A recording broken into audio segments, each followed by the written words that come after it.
As we move closer to the NBA season restarting, it's time to catch up with where we left off back in March. And today, I'll look at the Eastern Conference, where teams might be closer than they appear. While the Bucks seemingly have a lock on the number 1 seed, is it possible someone else can outplay them in the playoffs to represent the East in the NBA Finals?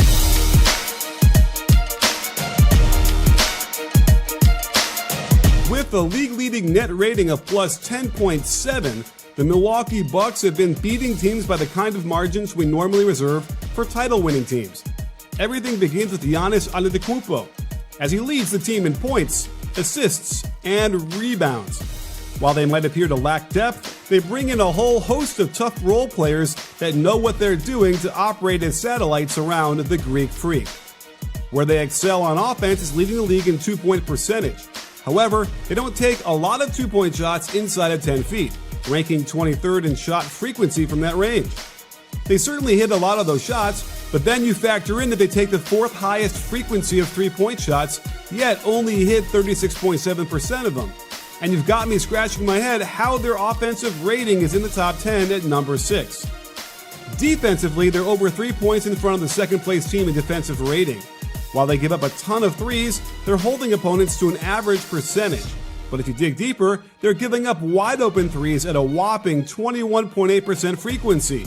Somehow, they ranked 17th in opponents' three-point percentage for those wide-open threes, but I'd be really worried if they have to go up against the elite teams in the East deep into the playoffs.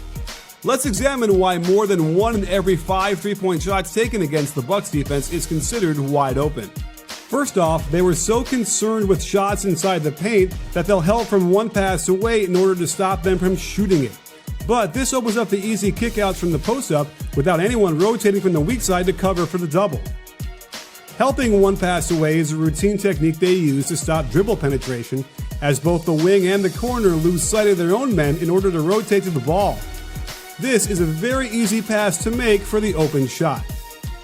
So be wary, Bucks fans. There are some strange numbers and methods they employ that may or may not lead them to the promised land. And if you have to rely too much on Eric Bledsoe, I fear we'll see a repeat of last year's performance. Which brings us to the Toronto Raptors, the team that won it all after beating the Bucks in 6 in the conference finals. Winning as much as they have without Kawhi Leonard shouldn't be that much of a surprise since they did very well without him last year. The rise of Pascal Siakam into a bona fide star in the league has filled that void, and he leads an incredibly balanced attack, with 6 players averaging double figures scoring. To me, the key is getting Marc Gasol back. He looks ripped and ready to go. He will undoubtedly give their 12th ranked offense a big boost and continue to anchor the defense that ranks just behind the Bucks. You can see in these clips how Siakam and Gasol have good chemistry when playing out of the high post. This pistol action starts with a pin down from Fred VanVleet into handoff, and when it's contained, they flow into a gorgeous give and go for the easy stuff. And out of horns, they'll backscreen Lowry, who then goes to slice screen for Siakam in the strong side corner. That opens up the cut, and the nice pass from Gasol gets them another easy bucket at the rim. And just as Gasol makes life easier for Siakam on the offensive end, Honey can make life easier for you while online shopping. If you've ever been haunted by the promo code field when checking out on a website, worry no more, as Honey will automatically find promo codes and apply them to your cart. You can shop at over 30,000 online stores, it's got over 100,000 5-star reviews, and you're literally passing up free money if you don't get Honey now. Pizza has been my go-to while we all stay at home, and I'm honestly blown away by how easy this is and how much money I can save. It's free and installs in no time. So go to joinhoney.com/CoachNick.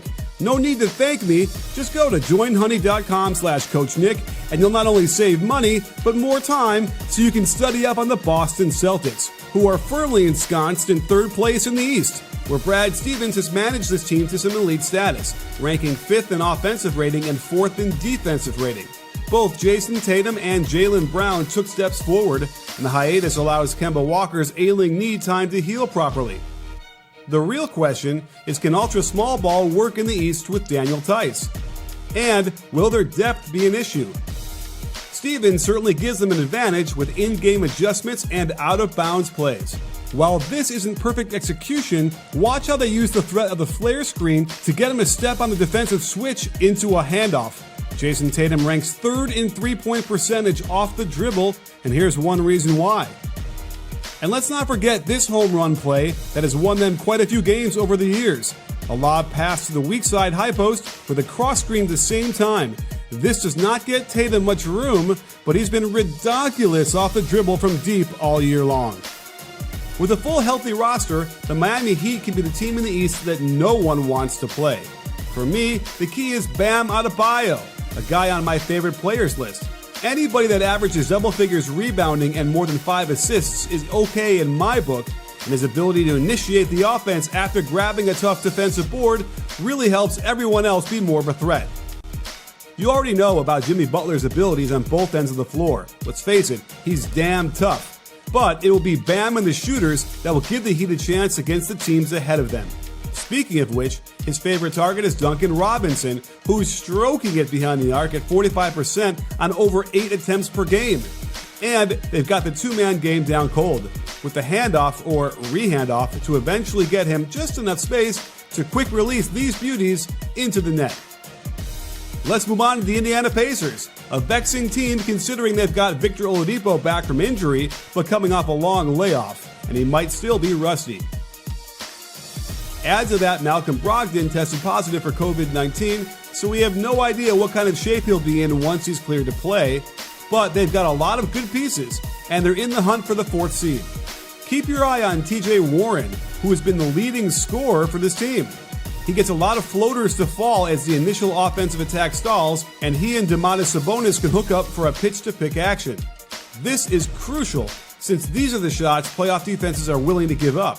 If Oladipo can return to form, they'll have a great shot at finally getting to the second round. There's no other way to describe this Sixers season than disaster. While I didn't expect them to compete with the Bucks at the top of the conference, they certainly did, but the Al Horford experiment has revealed locker room issues, and while the team has been dominant at home, they've been terrible on the road, which might not mean anything playing all their games at a neutral site. With no fans, Brett Brown might have more influence over the team since they can hear him and his staff barking orders, but it might not save his job if they don't have a good showing in Orlando. The Brooklyn Nets have big expectations. It's just not at this moment, as Kevin Durant and Kyrie Irving are out for the rest of the season, and they're playing under an interim head coach in Jacque Vaughn. With a 5.5-game lead over the 9th-seeded Wizards, it's almost impossible for them to fall out of the playoffs. But until they get their 2 stars back, don't expect too much noise. Spencer Dinwiddie is their breakout guy, averaging 21-7, so look for him to take the lead. Here's an interesting set they run with them as they set a step-up screen first, then the screener gets a flare screen. But if Dinwiddie gets the defense to switch, he can use his shiftiness to get to the rim for a strong finish. And this time, if he draws the big man to him on the drive, he can hit DeAndre Jordan with a nice lob pass for the easy deuce. The good news for the Orlando Magic is that they've got Evan Fournier back healthy after an elbow injury. The bad news is that they're just not ready to make a huge push.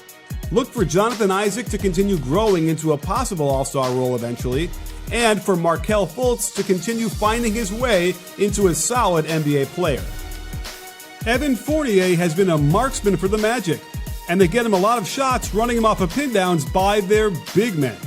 But they also use pistol action to hand off into a ball screen. By running his man into the pick, this is all the room he needs to get the shot off and in the hoop. This time, it's a pin down into a handoff, and because he's running into the catch, he can find plenty of room to knock down this top-of-the-key jumper. Washington has no incentive to compete for that 8th spot, and are so far behind that it's virtually impossible for them to move up. So, look for some major restructuring there in the offseason. And there you have it, sports fans. While Milwaukee might skate right to the conference finals, I think it'll be the Raptors who can present to them a lot of challenges, and ultimately will beat them again in 6 games to represent the East in the NBA Finals.